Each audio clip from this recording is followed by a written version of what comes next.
right, so really quick, I want to say thank you, John, thank you, Jake, because you guys are super busy right now, especially we got less than, what, a week away. Today's the 24th, and the expo is August 4th and 5th for all those people out there who have basically not gotten tickets yet for an event that you should definitely be a part of, especially if you like anything hookah related or are part of any of these hookah communities. I think it's really cool to be a part of something like this. Now, I have been out there, and I've been to the Chicago meetup. I've been to the Hookah Expo here in New York City. Like, I haven't been to a lot, but when you do go to it, you make friends immediately. And I think it's a really good thing, a really fun aspect of being in the hookah community is to actually interact with the people who are in these communities. And there's no better way than do it at the expo. Now, this expo is super important for, I guess, a couple reasons. One, it is the biggest expo here for us Americans in the United States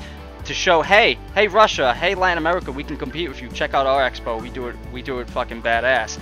And two, there's been a lot of other expos, but not many expos that are hookah only. There is no vape from what I understand at this expo? No, not at all. To continue with your point, any of the other expos that you'll hear people talking about, they're basically business to business. Other than the hookah fair that tried in the US, but they went mainly vape. Mm-hmm. But the business, you'll hear people throw around TPE. That's a business to business one. It's made for people who are, actually buying and selling in wholesale quantities. So that's not much of a, years ago we started going to those, and I was bringing them to YouTube and to the community, mm-hmm. and showing you guys, because it was fun to watch. And then a lot of enthusiasts would actually show up at these, and so we kind of built a fun community, even though it was business to business and they weren't. We figured it's time to make a hookah only expo open to the consumers, and that's what we did with Hookah Expo Worldwide. And speaking of YouTube, I have the one, the only HookahRev, someone who I watched when I was like first looking at stuff. I mean, John, you were up there because I think if you type in hookah, I think John's videos, I mean, you have 40,000 subscribers. It's ridiculous. Right. No one else in the hookah community has anything hookah related that has that many subs. So if you type in hookah, you're probably going to get a video from HookahJohn. But Jake, HookahRev, I mean, like a lot of the reviewers now know you. I want to say grew up. I don't want to make you sound old. But a lot of the people grew up watching your videos. Like, you were the guy who was doing it all. Like, I now do videos. You got Pipe Dream Hookah. You have a lot of other people out there doing hookah reviews, and basically it's because people like you who started it before us gave us the platform to do it. So it's super awesome to have you on here, man. When are we ever going to see another review video? Just throw it out there. Just surprise people. I've been real ambiguous about that. Oh, hold on, your audio is really low. Wait, is it messed up? It sounds like you have a mic in another room. He's talking to you, Jake. Can you hear us? Yeah, one second. Yeah, I'll go on to say that Jake is definitely no slouch when it comes to YouTube and reviewing. No, he was doing it right. He was one of the first guys I actually saw who wasn't sitting on their couch doing hookah reviews. He was putting actual production into their videos and everything. It was really awesome, really refreshing to see, and that's why I get a little bit of my inspiration basically when I do my videos, and I try to put a little bit of production value into it from watching what he did in his videos. But I like your videos too, because your videos are, I don't want to say, I guess I could say unconventional, because they're more of like a vlog style. It's like I'm sitting down with you and we're just having a chat, which is very different when it comes to like hookah products and how people present them. I mean, if you look at your Instagram page, people, it's just you and your phone walking around talking about stuff. A very one-on-one, very personal thing that you do, and people love it. Yeah, I mean, it's just easiest. That's why I do it that way. Instead of editing and putting things together, I just don't have the means, skills, or someone else to do that for me, to edit things. I mean, we do that once in a while, but it's been working out pretty good. So gonna continue on doing that, and I have fun doing it too. It's I don't rehearse anything. no, it's awesome. I think you coined the phrase "just throw it in there" when talking about packing bowls, and people still use that term. But no, I really like those videos, and man, like you basically can just open your phone and right then and there just start talking, and that's marketing right there. You don't need to do advertisements and do all this fancy stuff. Just have John talk for 5 minutes on a live. He's entertaining enough. Thanks for that. Cut in. Is this better now? That is better. Yes. All right. I had a little mic laying around. So actually, I'm gonna jump in and defend myself since we only have 13 people. So without running the risk, hey John, I got really close, man. I might have actually exceeded your sub numbers at one point, but you know I stopped. So it happens on YouTube. You fall off for like a month, you lose like half your subs. You're like, what happened? Where'd they all go? They used to love me. I'm relevant. I know exactly what you're talking about. No, obviously I got busy inside the industry, and truthfully, like when I started HookahRev, I don't really know how many people know the full story. I've told a few of them, but like really how it started is I just got pissed off on one of the forums, and I was like, look, this is all BS. Like one place to get, if you like this reviewer, you listen to their reviews, and it's all documented in one place, and that's pretty much like how I started the channel. For all the young cats out there, a forum is what we used to use before there was the internet and all these Facebook groups. That's how we used to vent and yell at people. Yeah.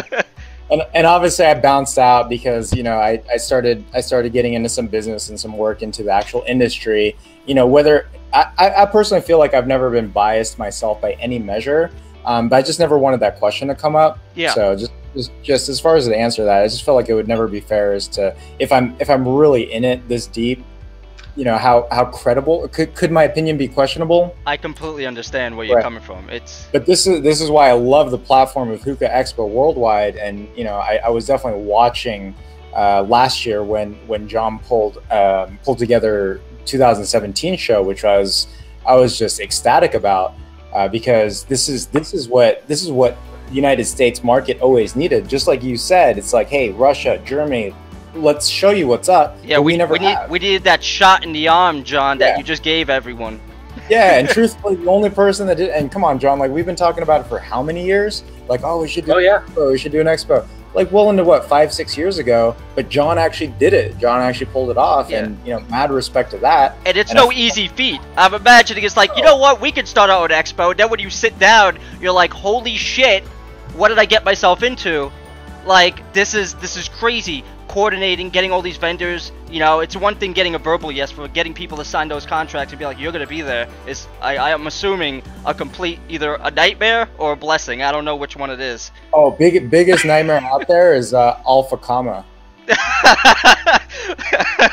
I know we all just saw Badia just jump in here, so. Totally joking. He's actually been an angel in comparison. But yeah, no, everybody's been good. But yes.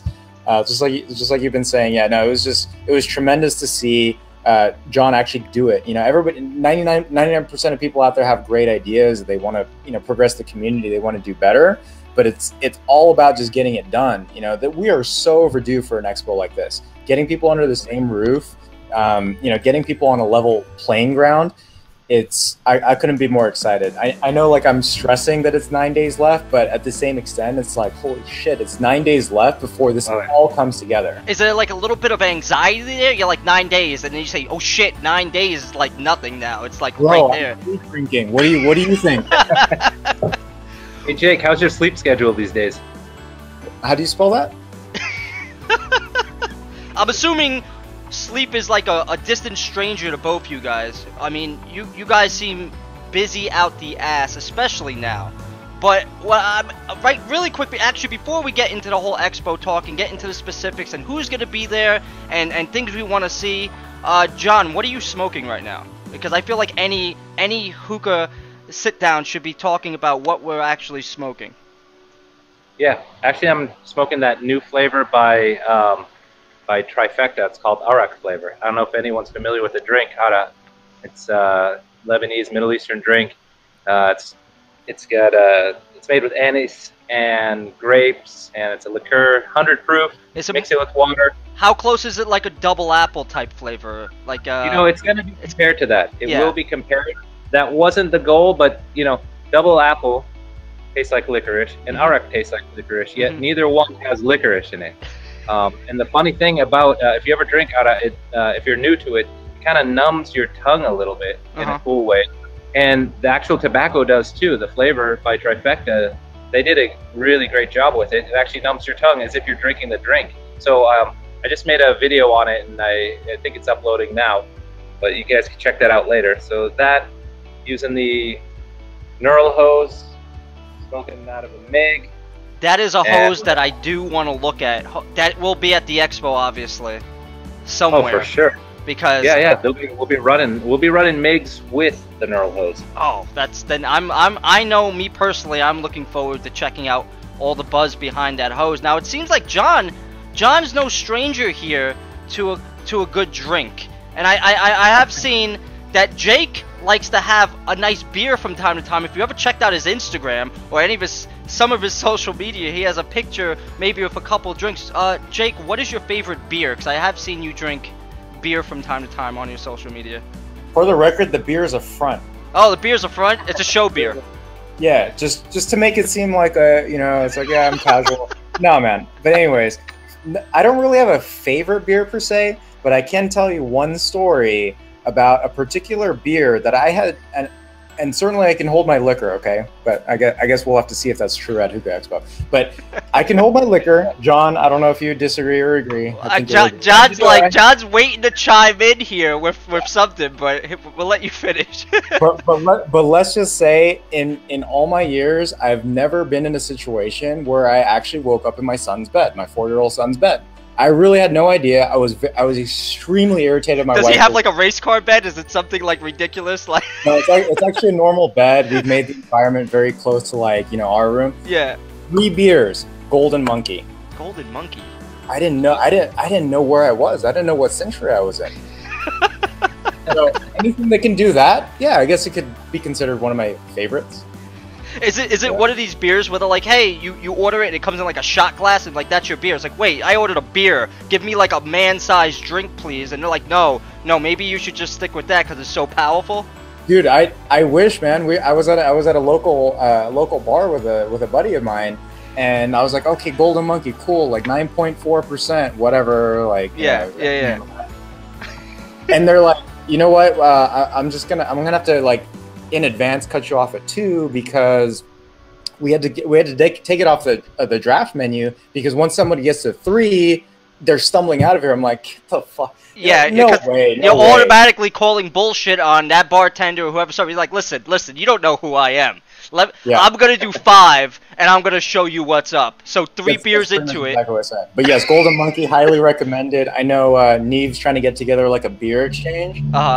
Believe me, I'm gonna bring some Golden Monkey. I'm gonna have to fly out for that because that's not something that's piquing my interest. But I think Vegas, we have a lot of people in here that are definitely gonna be wanting to grab beers. I am hoping that I'm able to use my legs at the end of Saturday. If I do that, if nothing else, if I'm able to walk on my own 2 legs and not have to crawl back to my hotel, it's a victory. I think I did well, But who we got? We got Mr. Adrian Hunter, Pipe Dream Hookah, AM Hookah. That's either Matt or Adrian, one of you guys. You guys are simultaneously getting on 2 accounts here. But thank you for padding my views. I like it. Thank you. I'm not gonna complain. We got J-Rock. J-Rock, what's up, buddy? You got Padilla, Moyes. Man, you got the whole crew in here.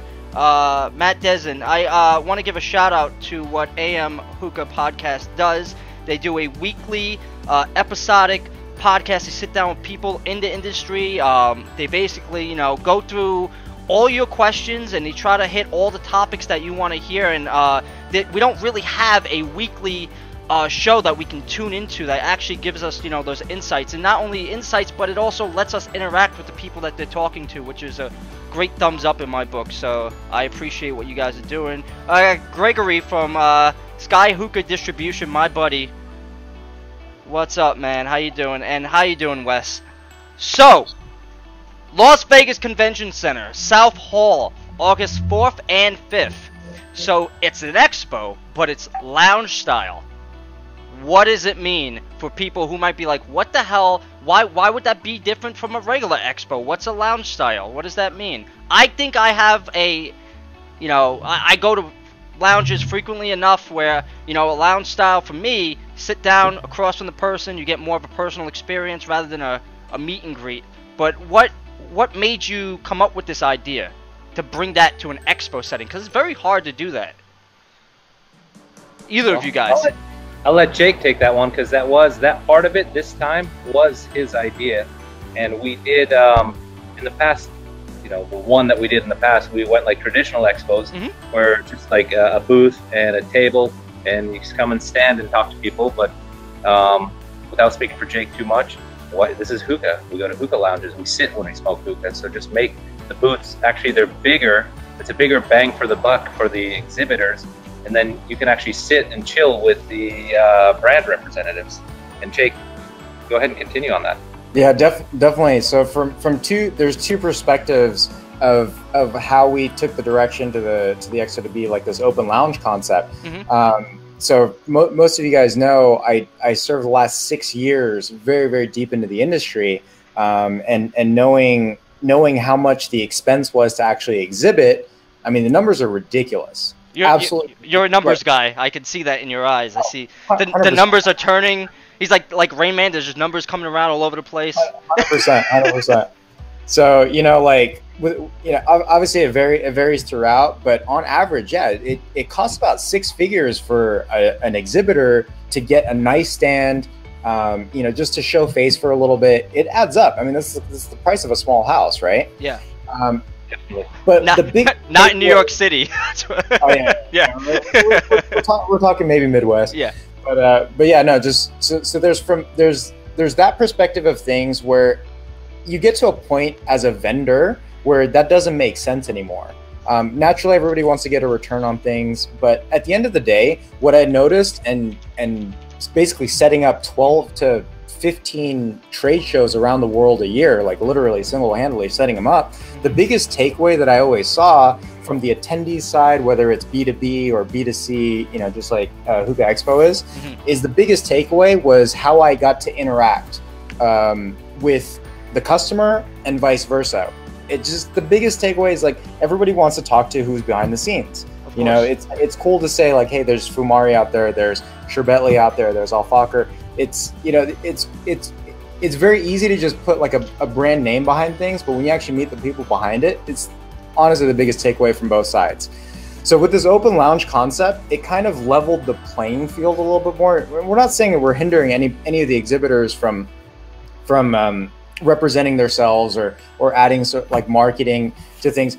But you know, you don't have like 2-story towering booths behind each other. It's not all about like, hey, how much did I spend? So I'm going to look, you know, the most cool behind it. It's literally for the community.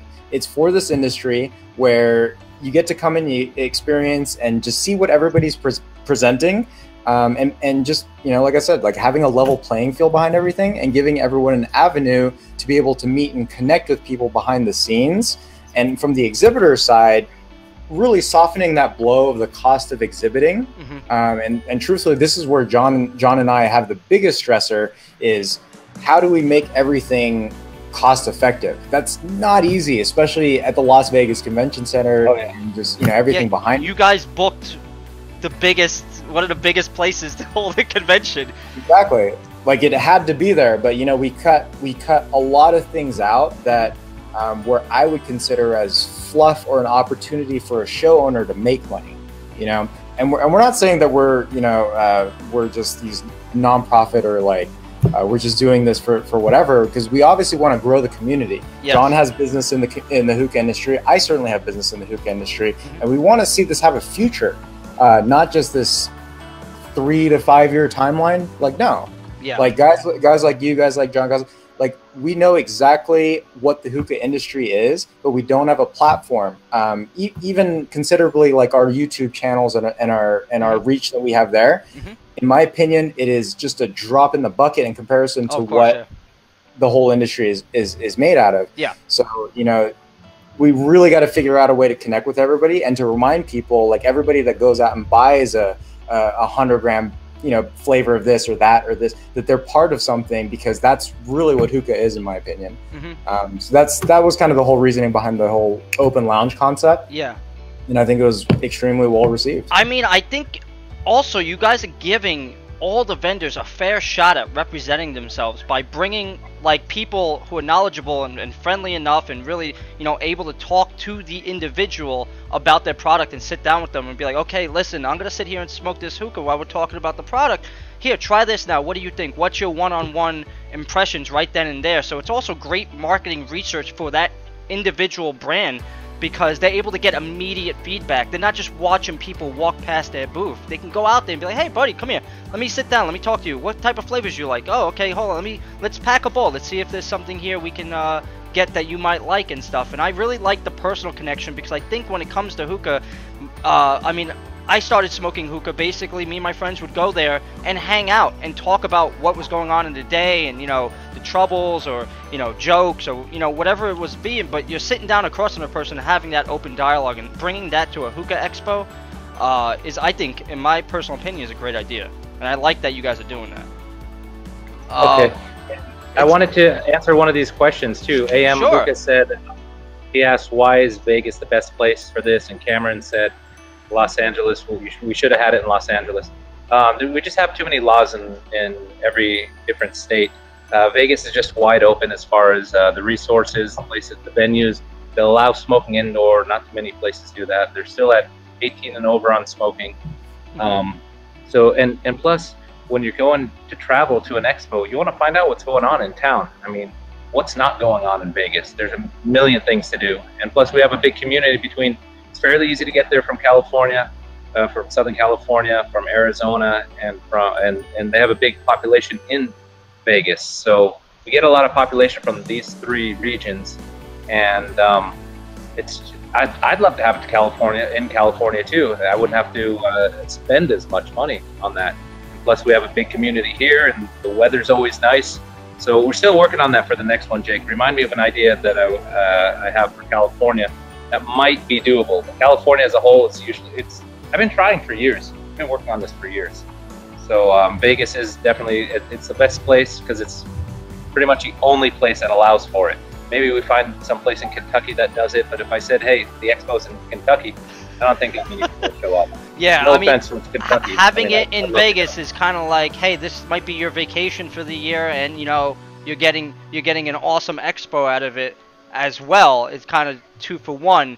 I mean, the thing is like this, is like, by the way, guys, if you have any questions, put a couple question marks so we don't skip over them real quick, and just write it in bold letters so we will definitely see it, because we do want to answer your questions. If you have any questions, please shoot them away, and I'll just ask them, or like John will just answer them, or Jake will answer them. Admission prices, early bird specials, $25. That special is obviously over. I was lucky enough, like this, pressing my keyboard, waiting for the tickets to go on sale, so I got that. Right now, how much are ticket prices going? Like, what are the tickets going for right now? They're $50 right now. $50. And that includes both days. Not bad for an expo, especially of this caliber. I mean, other expos cost well over $100 to get into. But yeah, we just did 50 in the last month or so. We had early bird at 25, then went up to 35. We just want to see what we have to gauge how many people are going there. So that's why we can afford to do it at half price in the beginning, just to get people signed up. Yeah. Keep that incentive. So yeah, we got a lot there. But the good thing is, now that we're getting closer, we're getting a lot of sales daily. We have no idea how many people are going to be there. I'm not going to even try to estimate now. I am looking forward to the overall numbers, but I'm assuming that just by pure speculation and word of mouth, that this year should blow the doors off of last year. Definitely. I mean, even like I wrote down all the people who are showing up, and you have, Jesus Christ, what do you have? You have 27, at least minimum 27 vendors right now. Yeah. I mean, last year you had 20, and this year you have 27, and you have some of the, if not the biggest names in hookah right now coming. Did we have 20 last year? 20 exhibitors? On the Really? list I have a list here. It is like around 20-ish people, 20-ish vendors. But a lot of them were like, some of them were vapes. You know, they weren't like total just hookah. I mean, I'm looking at the floor plan that you guys have here. A very ambitious floor plan. You have the biggest booths going to Maya, Zomo, Alpha Kama, Fumari, Starbuzz, and Alfaker. Those are the, I guess, the big boys who say, yeah, we'll just, here's money, take it. You know, I'm really interested in seeing how the layout, because I don't think the map really does it justice, you know, of how it's actually gonna be presented. I mean, you have some people here that weren't there last year. I mean, oh yeah. You have some repeat guys, like you have Regal coming back, Sheikah, Trifecta, Ugly. You got Alpaca, which is one of my favorite bowls. I actually am smoking out of an 80-foot 80. Don't worry, John, it's okay. I got yours right here, and that's like my favorite go-to bowl.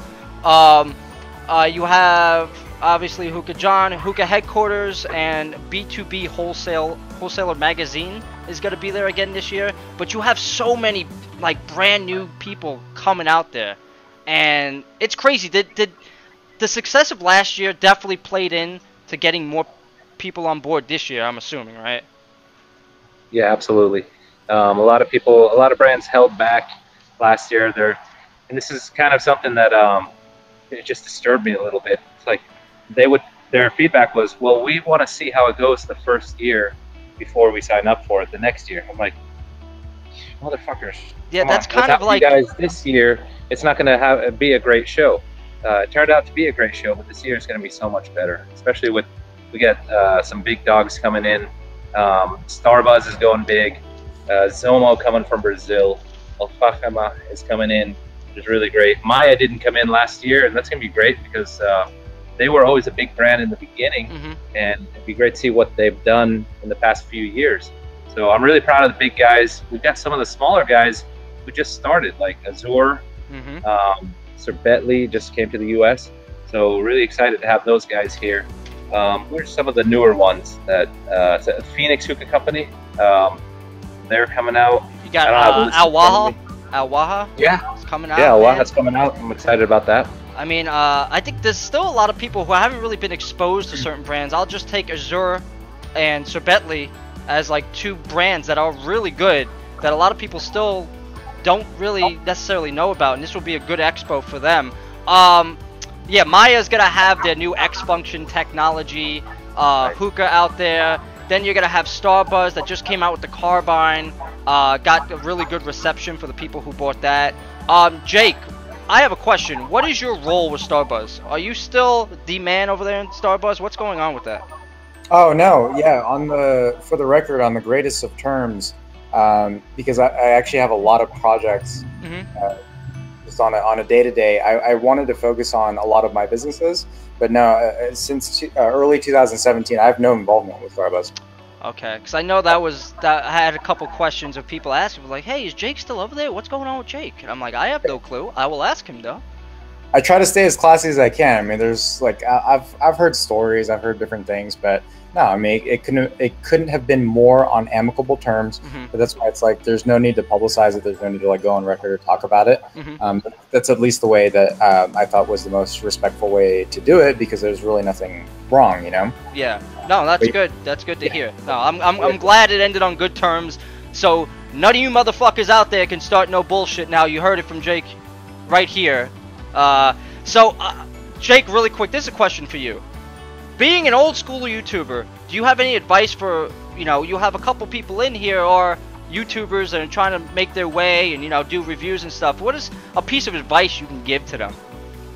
Oh man, I've tried to give as much advice probably in the times of like 2011 and 2013, but I'm not entirely sure anybody truly listened. But it's really just do your own thing. You know, you and I were talking a little bit off record, you know, right when we're waiting for everybody to jump in, but it's like I started the whole thing because I disagreed with just half of the content out there, because like, look, at the end of the day, viewers are going to want to, they're going to want to watch you or they're not going to want to watch you. And John can attest to this. You know, he's been around far longer than I have, and he's got the experience behind it, but they're either going to listen to you or not. I mean, you want to conform and be like this guy, or I want to do this, or I'm gonna, I'm gonna make a nice review for this company, just for whatever the motive might be. That's the worst. You shoot yourself right in the fucking foot doing something like that. No, you did, man. I mean, when I got started back in, what was it, 2009 or so, I had countless people trying to say, how much for a good review, or I want to send you a ton of shit. So it was always like, no, look, I'm gonna buy your product from one of the vendors that I support, and I'm just gonna review it. That way, there's literally no strings attached. So bottom line is, be true to yourself. Find your edge. You have to be something. You have to have something that's unique to yourself. Exactly. Yeah. And that's really the key. And of course, it helps to know what you're talking about. I mean, just to get on camera and say, hey, this flavor tastes like this, but it's completely off. Yeah, you might not get that many views. Yeah, if you've never had a goddamn orange before, maybe you aren't the person to be reviewing orange flavors. I'm just saying. What do I know? I don't know anything. But yeah, you guys, huge following. I mean, HookahRev you still have your website up. I mean, are you still doing stuff actively on the website, or is it just up there as a homage?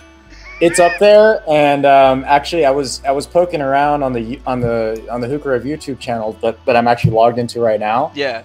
I was like, holy shit, fucking 13,000 subscribers still? Like, why didn't everybody unsub already? I don't understand. You know why? Because they're waiting for you to make your grand appearance. The grand reemergence of Jake. They're waiting. You're just gonna drop a video one day and just be like, boom, I did it.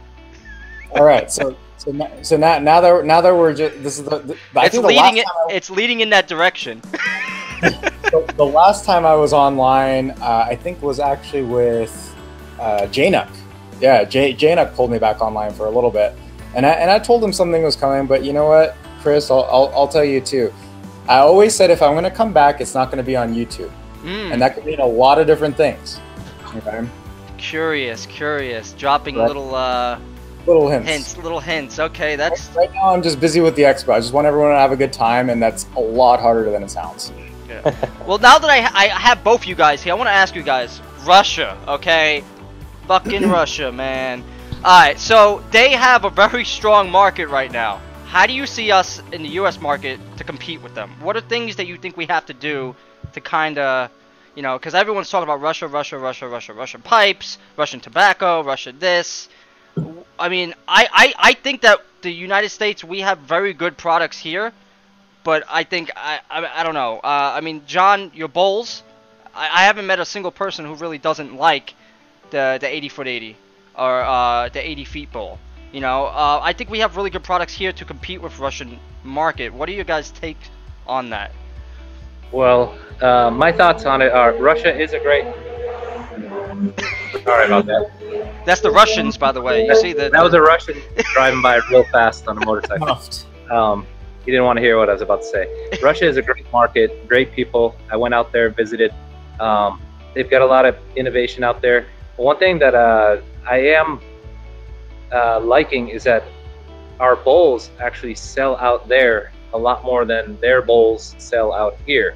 It's a good thing because there's so many challenges when you're trying to export and import with extra costs of shipping and duties and all that, and it gets really costly. They pay a lot more for our products as we pay a lot more for their product. Yeah. So I'm on the opposite end now, thinking about importing. Which hookahs do I get from Russia? Which products do I get? I'm just really excited to see what they've got going on, because they seem to have come out sooner, or sorry, more recently than the U.S. market has been going. They've always had hookah probably just as long as we have in the U.S., but their innovations have been coming out in the last couple of years. So I'm really excited to see what they're going to bring to the market. And anytime I see something really worth bringing over, I do. It brings another point on the online perception of things. Every day there's a new product from, let's say, use Russia as this example now. But how long are those products going to last? It takes a while. Like when you have a certain brand too, like say the Starbuzz Carbine came out, it's an instant hit because of the branding and the quality, the recognition of the what they've done in the past. with Russia, it's like, all right, these look great in pictures. Do I want to bring a ton or just a few? See how they go. How much do we hype them? One Russian product that I really like is this right here. They're called work bung tongs, and I really like them. I mean, these could be made anywhere in the world. It's just metal work. Yeah. And I thought they're so simple. It's tongs. You never think about upgrading your tongs, but I mean, it's just a great accessory to have. And this came out of Russia, and I'm thinking something like this could come out of Russia cheaper than it is to make in the U.S. As far as I know. Yeah, and they also double for like a self-defense weapon, so it's good. Definitely. But so, like you just brought over like the like smokes. You just brought over the like smokes. I'm ton of people like the like smoke as well. I mean, I have a matte pair here, and I also do have a like smoke here. I definitely like how they smoke. But one of my first hookahs going from a traditional hookah was a Star Buzz, and that Star Buzz was like, I was like, holy shit, man, this is something different. I really like this. I like how easy it is to clean, you know. But I think the perception or the people are growing more to like things that are modular, things that you can break down and really easy to clean rather than a whole stem. I mean, I like Regal as much as the next person, but Regals are much harder to clean than a like smoke or a matte pair. So I guess it all comes down to what your preference is, and it's nice to have more and more items coming over from overseas that we can get here, because you know we have more of a choice, and you give the people a choice, you know, let them decide. But what is going on? Art is starting some shit here. Cameron, what are you guys talking about in the chats here? Oh yeah, group chat's going out of control. This shit is lit. You know, Chris, that's a really good point. You know, for as much of the stuff that's been coming out of like international regions, and don't get me wrong, it's not like a U.S. versus this region or that region. Not at all. It's not like that at all. Because at the end of the day, it's like bettering, you know, this hobby that we all love so much. But the funny thing, what I've noticed, especially over the last decade, is really that no matter what comes out, a lot of the innovation and a lot of like the inspiration, I should say, for things is still coming out of the U.S. You know, don't get me wrong, there's a lot of cool stuff that's coming out. But it's like, you know, without giving too much credit to John, for instance, like a lot of the bowls, like let's be honest, like where's a lot of the inspiration coming from? And the Star Buzz hookah, you know, the Star Buzz USA stems, you know, how many platforms came off of that? Still with like tobacco and like the flavoring, a lot of the flavors that people are chasing stemmed from where? And I think that's the coolest part about what we have as a community out in the U.S. And that's the part that you know, probably what we need to work on more is that whole community aspect. Because once you group together, once you share ideas, once you're like, hey, this is cool, rather than just shitting on everything all the time, it's such a huge aspect of this community. You know, going out to like these hookah picnics in Russia, dude. Everybody just wants this. They're like, this is cool. They just want to smoke. They just want to experience things with each other. And I think that's just a component that we probably need to work on a little bit. Yeah, I will completely agree with you. I mean, having a lot of communities is good, but it also stirs up a lot of bullshit that goes on all the time. And the thing that, you know, once you get people face to face, all that bullshit goes away. People go back to what they enjoy, and what they enjoy is hookah and hanging out with people.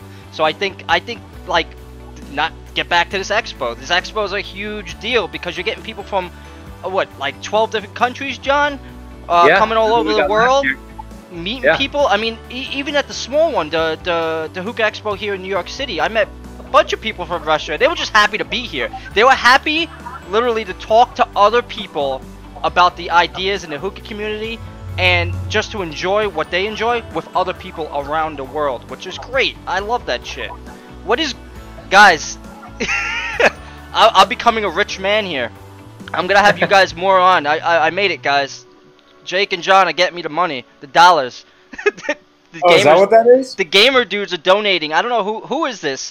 Bacon in the chat. I think it's either it's is it Art or is it Cameron? One of you guys. Thank you for donating money. I'm probably gonna put it right back into giveaways, but that's happening there apparently. Really quick, I had a question. What got you guys into hookah? Like, because you guys been in the game for so long, how did you start? Like, John, when was the first time you remember being like, what the fuck is this? what am I smoking? Is it magic? How does it work? And like, what was your first experience like with a hookah? Was it like a family thing? Was it like well, I'll tell you. Thanks for the question. My parents are definitely big non-smokers, but okay. I remember years ago they had a family friend. They would come from Brooklyn, New York. We were living in Boston at the time. Hey, yo, Brooklyn. And, yeah, they came over, and the old lady, she was an old, I mean, old then. She was probably in her 50s. My parents were pretty young. Their friends are young. She's in her 50s. She would bring a Syrian hookah over and smoke it with that dry, like Asfahani stuff, where you strain it, and it would smell god awful. But I saw what a hookah was when I was probably around 8 years old. It wasn't popular. It wasn't mainstream. This was an old person's thing. My parents were young adults then, let's say in their 30s or so, and they would never think about smoking a hookah. But in, I guess in the 80s, late 80s, it started getting kind of popular in all parts of the Middle East. It was getting mainstream, like in Egypt and Lebanon, and most likely Syria and Jordan too, and other surrounding countries. And in about the mid 90s, I started going to Lebanon and seeing them pop up everywhere. So I started smoking them, and I thought it was, wow, this is pretty great. I got into it a little bit, not super serious. I like how he downplays it. Yeah, this was pretty cool.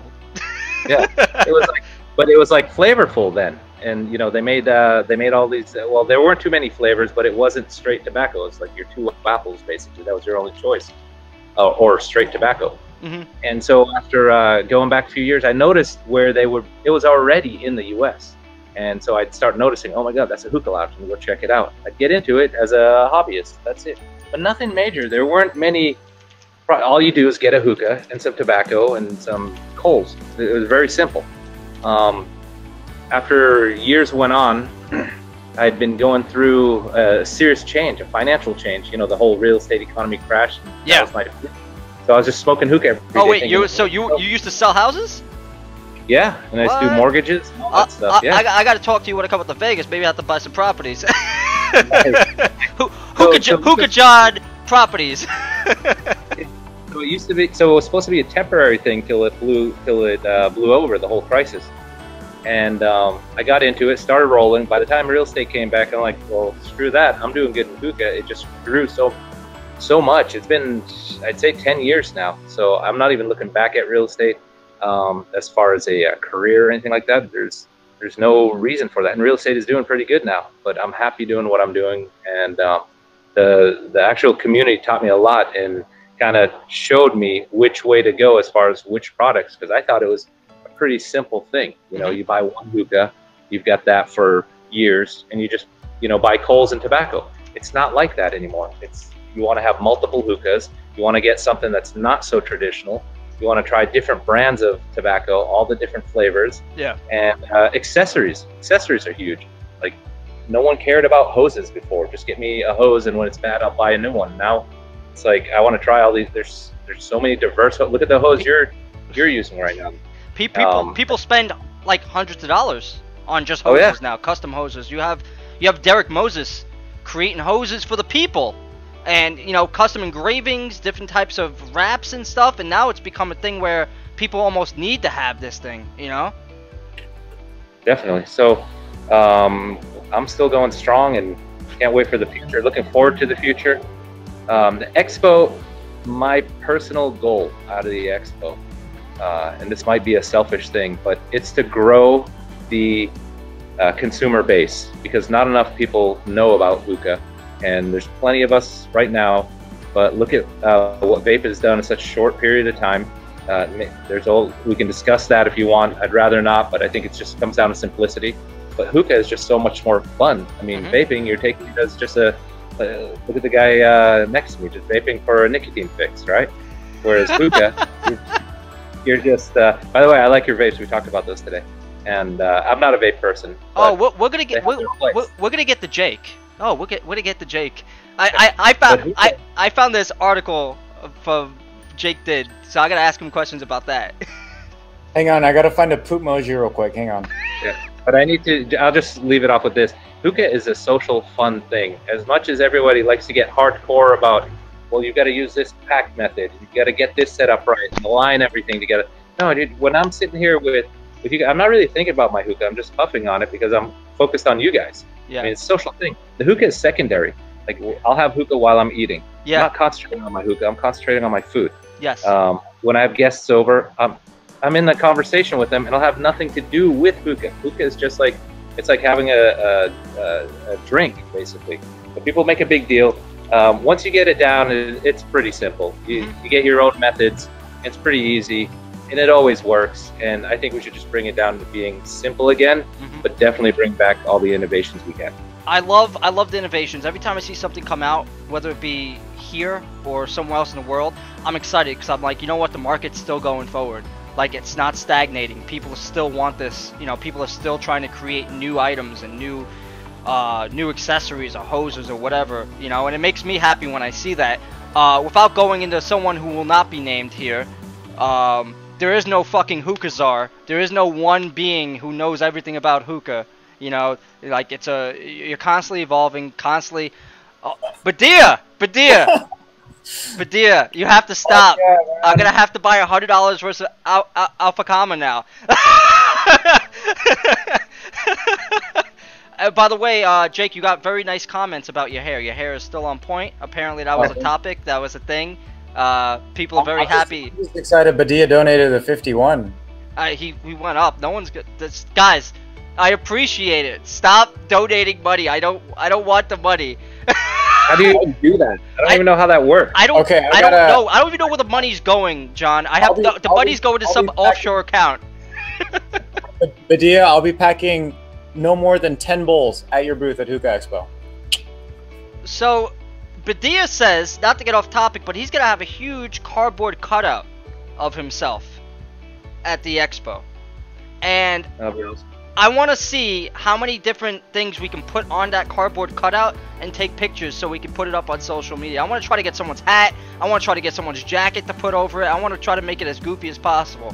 You know, that's what you get. That's what's going to happen at the expo. So, Jake, I totally forgot what the question was about. Oh, how'd you start getting into hookah? I need to know. I need to know, what was the first baby steps for you? I guess I should be poetic about it, but I mean, let's be real, right? I remember the.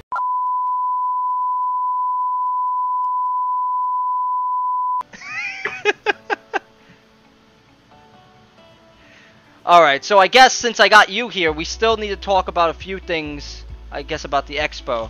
The disconnect kind of threw me off my game here. Maybe you can buy new internet now. That's exactly what Art said. Right. He's like, I can upgrade my internet now, yeah. But I gotta ask, man, like, so you weren't involved in the first Hookah Expo. What got you really involved into this one? What's that? You know what? Hell yeah, I want to, like, help him do this. Yeah, no, it was actually totally random how the conversation happened. So probably most of the community doesn't know that. So I still have a distribution, or basically a hookah distribution center, based out of Vegas. So essentially, we're supplying to other, like, retail shops, other wholesalers. It's more of it's definitely a behind the scenes type of, part of the hookah chain. Yeah.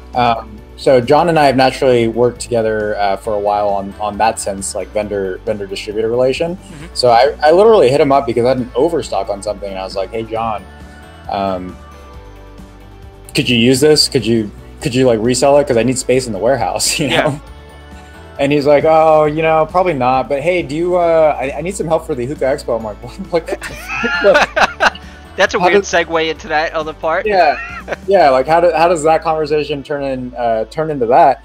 But then I was like really thinking. I was like, wait, like that's actually awesome. And I'm starting to like kind of look at my workload and saying like, hey, do I have time for this? Like, can I actually do this? Yeah. But then as I started kind of like mapping out, like, oh man, like just the ideas started flowing, like the whole open lounge concept, like, hey, we could do this, and probably exhibitors probably didn't like this. Was he like, what the hell? I was just saying I needed help. You're coming out with all these crazy ideas. Dude, I was like fully vested probably in a few hours. I'm like, fuck, like this is where I need to be. Just kind of like referring back to our earlier conversation, saying, what is like what is HookahRev possibly evolving to? I mean, this is one of those segues. This is some live action shit. This is the same, the same type of caliber. So absolutely fell in love with the concept, and joining forces, obviously, like joining forces between someone who's so behind the scenes like myself, and then someone that's like really part of the public community like John is. Like what other combo could bring something like this to the table? So it was like just everything clicked. John and I've been friends for close to a decade, well before anything in the industry, and that's probably one added benefit on top of everything. It's like, hey, we get along, we know each other. I bring this to the table, he brings this to the table. There was at no point any opportunity to say no.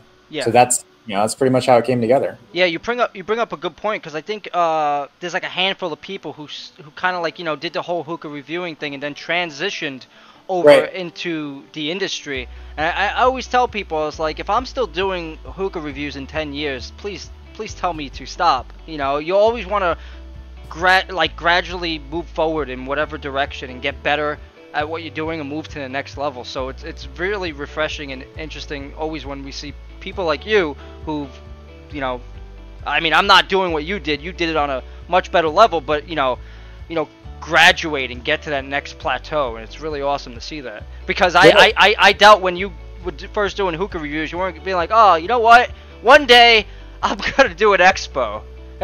No. Life is funny how things really come into light. But so Chris, I've heard about you. I hear you're a fireman. I think that's friggin' awesome, man. I am. I'm an injured fireman, but yes, I'm still a fireman for New York City. Yeah, I never thought I would be doing this. You kind of like just fall into it. It's funny when you look back several years and you're like, well, what was I doing? Oh, I was working at Starbucks. What am I doing now? Oh wow, that's crazy. Definitely. That's kind of one of the similarities that I think we have too, is that, like I was saying earlier on in this interview, how I got into doing hookah reviews is because something on the forums pissed me off, and I was like, look, we need that's something. Great. And that really fueled my drive. Who the fuck was I just getting in front of the camera? I remember the exact moment, and my wife will tell you too. I walked out into the living room at our first house at the time, and I looked to my wife, and I was like, because I was so pissed off that day, man. I was so pissed off. The trolls got to you. Yeah, I was like, Ash, I'm gonna do hookah reviews on YouTube, and she's like, okay, like have fun. I don't know what you're talking about, but just go do it, right?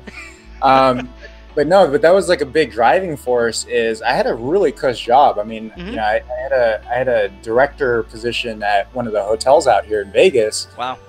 No complaints whatsoever. Yeah. But I literally just put everything I had into it, because the biggest thing is, and I like to research when I really get into something, and I like to say, hey, like what does this taste like? Not necessarily like, does somebody like this or not? I don't want to be sold on something online. I just want someone to tell me, like, this tastes like this. I would like it if it was like this, but vice versa. It's my opinion if I want to agree or not. Yeah.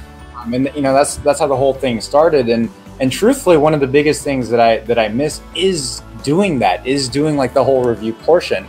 Now, poetically, I wish people can kind of appreciate the involvement that I've had that I haven't been public about at all, is what I brought to the community on the back end in a very public but indirect way. Yeah. And that's kind of how I chose to evolve the channel that I had built up. Yeah. To where I could use the expertise for hopefully something good. Yeah. So, just kind of like, I guess, circling back, like I absolutely love it when I hear success stories out of doing something as trivial as reviews. Like, everybody wants to say, oh, he's like a YouTube reviewer. Like, it matters like what you do with it. You know what I mean? That's true. Yeah. I mean, there's something about the platform, but I guess we're alike, where it's a thing where it's like, it's something about researching stuff. It's like calming. Like, I can sit in front of my computer and just read stuff for hours, and my girlfriend will come in and be like, "What are you doing?" I'm like, "Oh no, hold on, I gotta finish writing all this stuff down. I gotta finish." Like, it's like when you get focused on a task, like, and Matt Dezen and Adrian Hunter will also tell you, where basically like once they start focusing on something, they have that itch that you can't stop. Like if you stop in the middle of like doing that task, you like fucking I freak out. I'm like because I'm thinking about it the whole day, and I'm just like I gotta get this done, and I'm like eating dinner or like doing something else, and I'm like, damn, really good.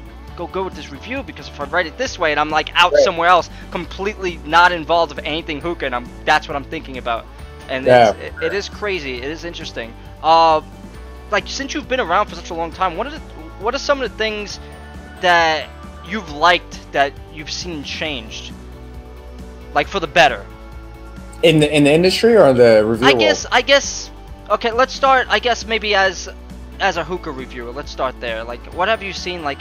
As like if you've seen other reviewers or heard about other reviewers, because I know one of my things was the fact that, like you said earlier, was people would come to you and try to buy your opinions. Right. I've never had that happen to me. I've never had a company say, hey, listen, we noticed you have X amount of subs on your review channel, knowing that I can reach out to even like half those people. That's half more people like that they didn't have before or whatever. No one ever said, hey, I'll pay you to do this, or like, hey, I'm gonna send you product, but wink wink, it's for a good review. I've never had that. There's been plenty of times where companies send me stuff and I just haven't reviewed it, or I wrote back to them like, hey, listen, this isn't gonna work out, and then I'll try to pay them for it. And and that's, they think of it as like a slap in their face, I guess, because you're not on board, and then they kind of like blackball you a little bit, but it's weird. It's weird listening to you saying like people like try to buy you out, and I guess it's not uncommon, because they're a company, they want return on their investment. They want to make sure like, hey, like we're sending him product, we want to make sure we're getting what we want out of it. Yeah, that's actually a really good point too, because exactly what you described and what does happen commonly is just such a standard in any other industry. Yeah. Having influencers, I mean, there's literally whole websites and look at makeup. Like, makeup is huge. Exactly. That's all it is. I mean, even with the vape game that came in, that's very standard protocol. It's like you pay X amount and you get said influencers to repost you X amount of times. So back to what you were saying about like what have I liked from the what have I liked seeing over the years in the review world, is that integrity is still there. It's literally the minute that someone remotely crosses a line into the gray, it's just on blast, man. Yeah, like the community is no holds barred, because you're talking to this community and you're letting them know, but if they sense even a whiff of bullshit, like you're dead in the water, and good luck trying to make videos to come back from that. There's people, I mean, currently who've been under fire and they got blasted, and I haven't heard anything from them in a while. But like I always say, like it's just such a fine line, Chris, like between crossing that line or not. But and I think that's truthfully a little part about what's probably held back our industry as far as the community goes. But that's also what makes us incredibly unique. You cannot do any wrong in this industry or in this community without getting called out on, and that's and it's crazy, because it's still as much as it is growing, it's still a very small. Like you got those enthusiasts who will hold your feet to the fire if like you do any wrong like that. And it's crazy, like if you wrong someone a year before and it comes back, people are gonna be like, oh yeah, he's an asshole. Then it is on, it's game on. Like sharks smelling blood in the water. No, and definitely, man. That's where I see opportunity, is that this industry and this community is so young. I mean, there's probably only a handful of people that can say that, hey, I've even been smoking for more than 10 years, and that's nothing, or just even enjoying the hobby, or even companies that have been around for longer than 10 years as a U.S. hookah brand. And that's just opportunity. This is really just the beginning, the way I see it, and I really hope to see things progress. I absolutely meant what I said about. And by all means, I'm not trying to glorify what I did, because at the end of the day, I was just getting on camera and speaking my truth about what I thought about certain things, and just trying to educate people. I'm not trying to give myself too much credit there, but I hope someone picks up on that, and really, people like yourself, people that are doing, having the confidence to get on camera every day and sharing what they have to say about things. I hope you guys all keep going, because it's certainly not too late. This is so early in the game that it's anybody's for the taking, you know, and like it's all about the niches. I keep saying that to anybody that wants advice as far as like videos or doing whatever. It's like, what is your niche? Yeah. Like, you know, why do you stand out over the guy who's doing the same thing? Are you putting in more hours? Are you putting in more production? Are you giving more facts? Are you speaking more truthfully to the people and not trying to be so ambiguous about what you're trying to say? You know, because some people will try to straddle that fence because they don't want to, you know, upset either side. They don't want to upset the company by bashing their product, but they don't want to upset their viewers and you know, and try to hide the truth a little bit about what's going on. So it's very tricky. Like when it comes to being a YouTuber or just a reviewer in general, I will speak from being in front of the camera. There's a lot that goes into like a video. Like you have to sit down, you have to have the time, you have to know what you're talking about, you have to do the research, you have to set up the whole thing, you got to lay it out a certain way. And I mean, I can see how certain people would be like, oh, he's just a reviewer, but there's a lot that goes into that effort, and no one's paying me any money, even though Badia just gave me $100 and a couple guys gave me money. But no one's saying, hey Chris, make this video for like $100 and something bucks. You know, it's not my job. I do it because I love to let people know, like, hey, this product's really good, man. Like, this is what it tastes like. This is what I get out of it. You know, if you're looking to buy it, maybe, you know, you have similar taste buds. Maybe you're like this. Maybe you won't. You know, if you know, like if I say, hey, this is a minty flavor. Hey, if you like only fruity flavors, it's not going to be for you. It might explode your freaking taste buds. You might not like twice the ice or whatever else it is.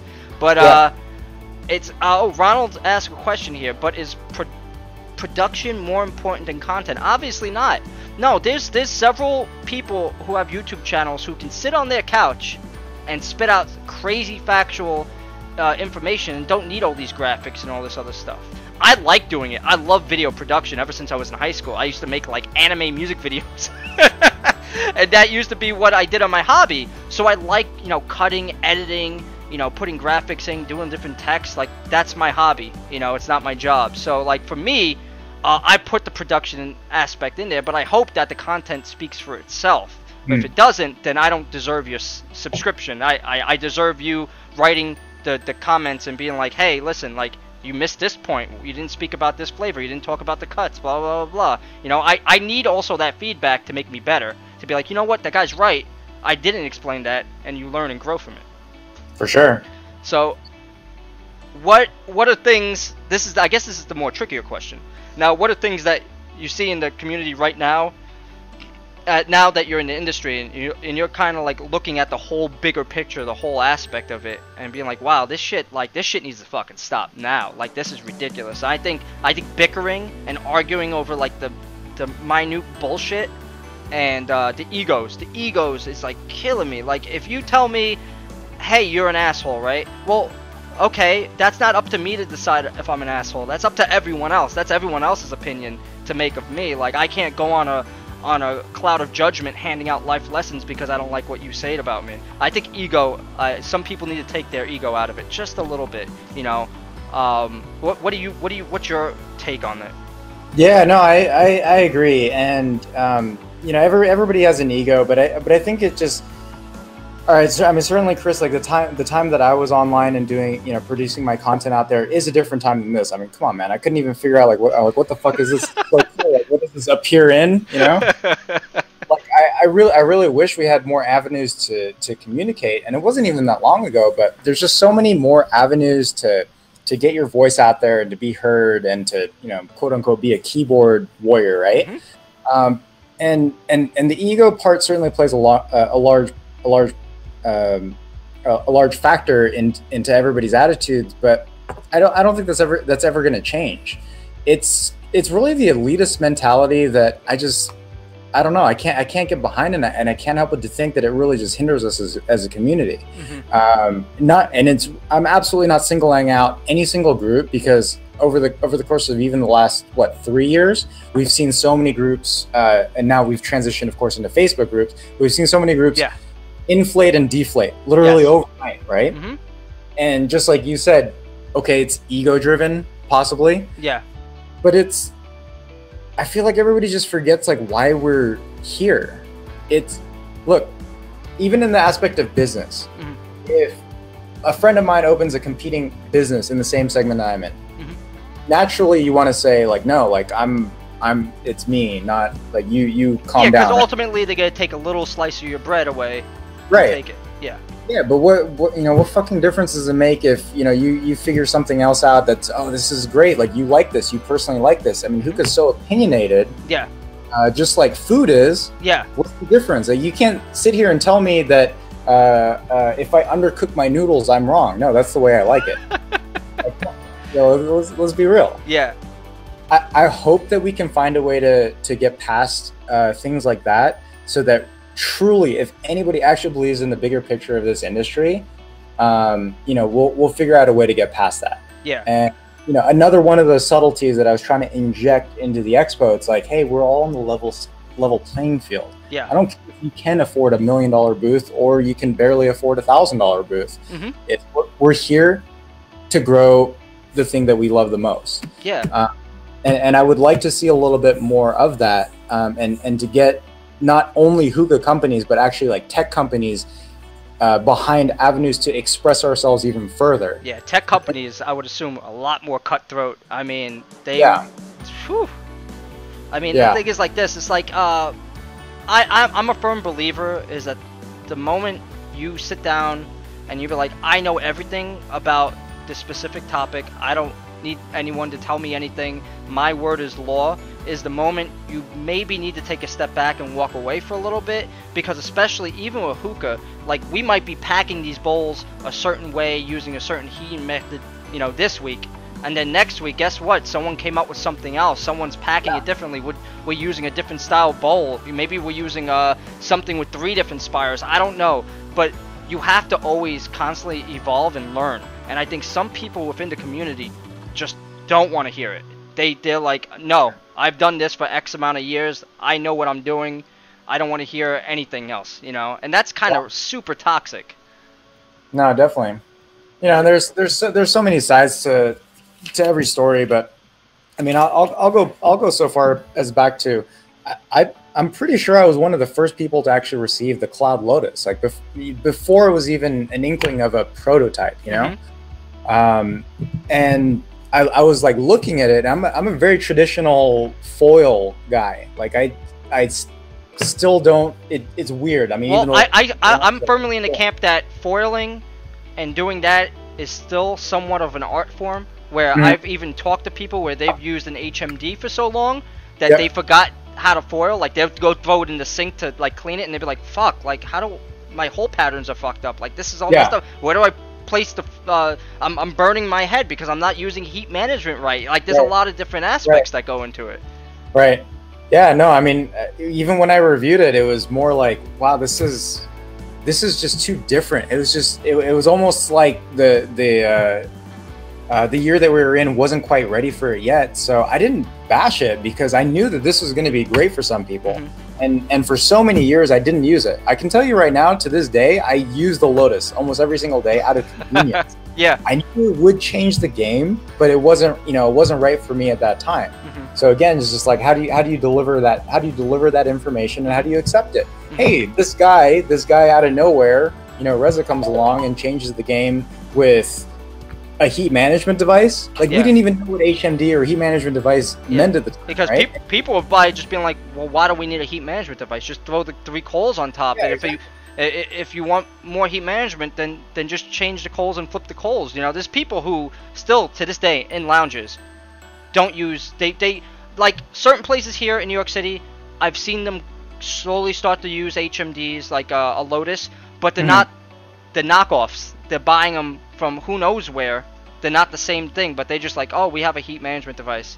And but for the longest time, even now, people are just, nope, foil coals. I'll come flip your coals back in like 10 minutes, and that's how I grew up smoking. That's what I knew, for so long. It's not until you really like start getting into it, get your hands dirty and start seeing all these different products and start talking to all these people and learning new packing methods, and I'm like, oh shit, this Lotus actually, or this Provost, like I use the Provost now all the time, and I'm like, oh, this shit's great, it's fantastic.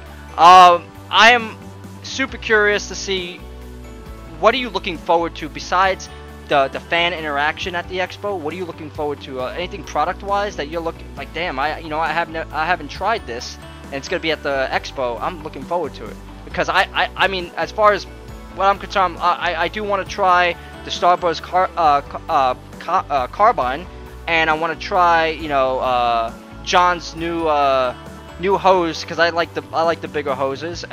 Maybe a MIG, and I want to see the alpaca. I want to kind of like take pictures with it. That's what I'm excited for.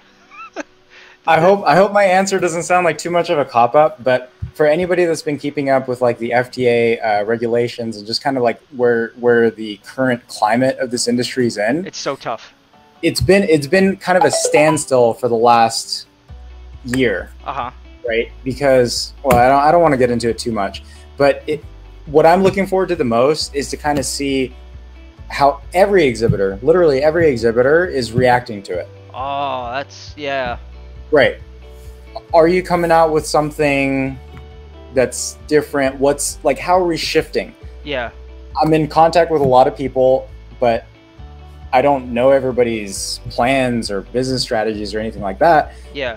I really want to see what the exhibitors are going to relay to their consumer market, because this is skipping all steps. This is skipping primarily their biggest source of distribution, which is distributors in the market, and then retailers, smoke shops, online stores. They're going all over the consumer. So this is an opportunity where everybody comes out and says, "Hey, this is what we've been working on." Yeah, that's what I want to see. Yeah, it's gonna be very interesting if you can get a couple bigwigs in a room and be like, "Hey, listen, what are your thoughts on this issue?" Like, I would love to hear, because here in New York City, we're heavily regulated. Like, you're not even supposed to be selling any type of tobacco that isn't just mint or menthol flavored. And even then, they're starting to say, "Oh, well, you can't sell it in anything like you can't even carry kilos, only like 250 max or like 100 or 50 gram packs at like most of these stores." So, an example, there's a place in Astoria where you have to go through, you give a little nod to the guy at the front, and you go into a back door,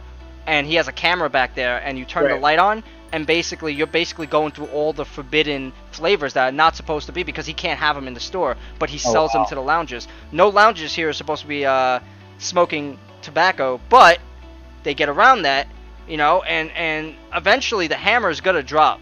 Like, people are still gonna start getting raided, and they're gonna be like, "Oh, well," they're gonna give them the option, be like, "Hey, listen, if you know anyone else doing this, we won't fine you as heavy," and they're gonna start giving people up. It's gonna be, real bad. So that's why I really I don't know if you had a chance to smoke Heaven Leaf.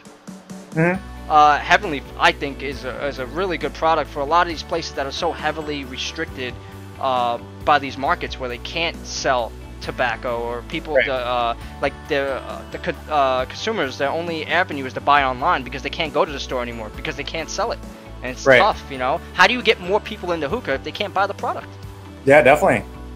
I guess that's kind of a sore subject, though, about an industry like this, where it's, at the end of the day, it's still tobacco. At the end of the day, it's still nicotine. And they villainize hookah, but they're like, "Hey, it's cool. We'll just we'll legalize weed. It's all right." It's like, exactly. Wait, what is this double standard? How can you do this? He's like, weed is now weed is now legal. Tobacco is regulated. Yeah, like Canada's legalizing marijuana for recreational use at the end of the year, but they're heavily regulated for tobacco. You can't get anything in there. Yeah. There's people up there. A buddy of mine, Tony, he can't even get any of the flavors. Like, he just got like Tangiers and Trifecta and stuff up there. I'm like, damn, dude, like, shit, like, that's tough, and it's hard to preach about how good these products are if people can't get their hands on it. But that's why I'm super excited for the expo. Everyone, come out to Vegas, and you can try everything. It's gonna be great. I'm looking forward to it, like, massively. I'll see you out there. I guess since John is gone and he doesn't have any more, we don't really have any more topics. Is there anything that on the expo that we haven't really covered? We covered the time, the layout, things we're looking forward to seeing there. I got a couple donations that I have to refund back in a few minutes. Hey, convert those to drink tickets. We have a cash bar. Oh, okay, that sounds good. So you're gonna be out there what, the whole weekend, obviously, Saturday, Sunday. You arriving out there Friday? Yeah, no, actually, so I've been in Vegas for 17 years. So that's right, you live out there. local at this point, but 100% I will be there from dusk till dawn when it comes to this expo. Trying to touch base with every booth possible, make sure everyone, like I said, I just want to make sure everybody has a good time. Yeah, that's the biggest thing, because you know what? Every single person that has a good time, they're gonna tell someone else about how good of a time they had, and they're just gonna make it bigger the following year. And I think it's really important for this to go over well for the community, because we need this win. We need like a win, like for the U.S. hookah community. I want people overseas being like, hey, oh, you guys didn't go to the expo in Vegas? Oh, right. that sucks, because it was the best time ever. You know, I want more and more people. I want it to be like the Disneyland of hookah. I want it to be like the premier spot to go to. So we have, before we wrap up, Art says hookah battle. I don't know anything about the hookah battle. I'm not sure what happens in this hookah battle, but I do know it is announced for the expo. Yeah, no, it's a very, very, very cool concept. When I met these guys, actually I met these guys randomly in Egypt. It was like 4 or 5 years ago. Very cool group of Russians that are putting this together, and same kind of, it falls very, very similar in line with what we're trying to accomplish with the Hookah Expo, where it's for the community. It's about bringing it's a very artistic aspect to the hobby. Okay. And they have an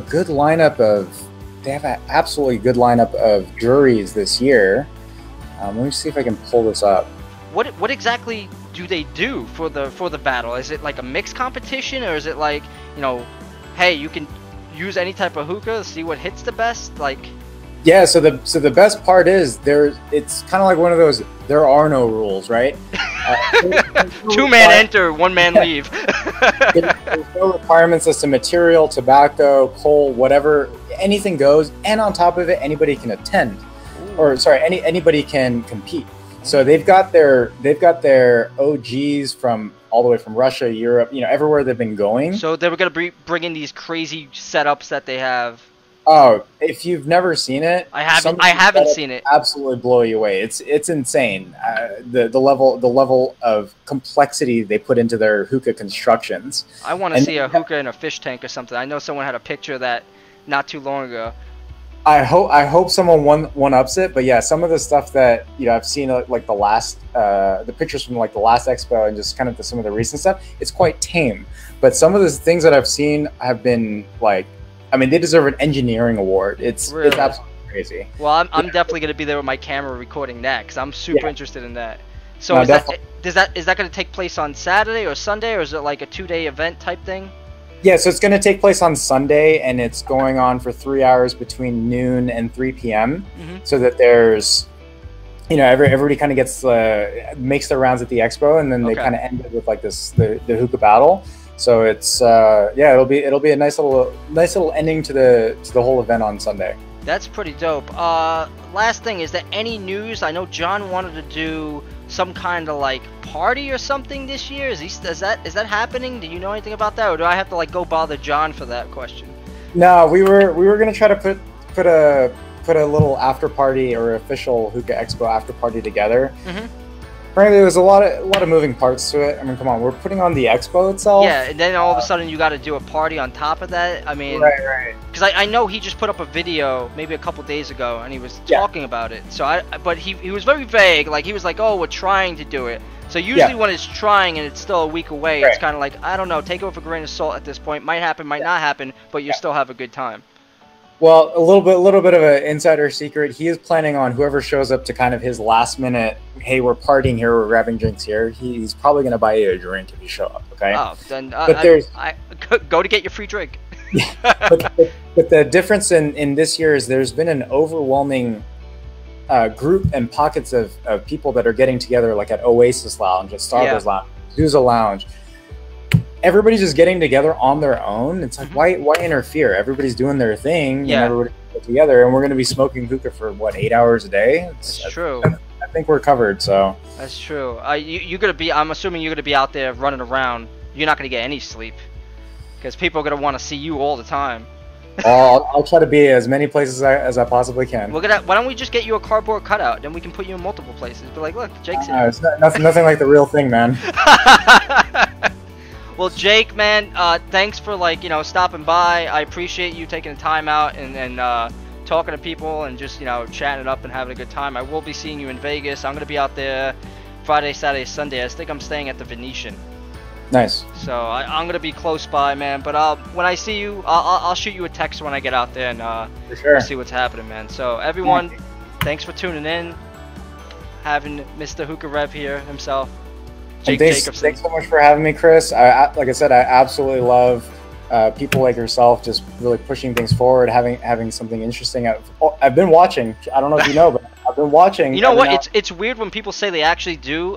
It's one thing seeing like the view counter go up, but when someone says, "Oh yeah, I saw one of your videos," I'm like, "Oh God, which one was it? Which one was it?" Like, you know, I start getting like a little bit of panic attack because in my head, no one watches it, and the view counter just magically goes up. So I don't know. But thanks, man. I appreciate it. Thank you guys.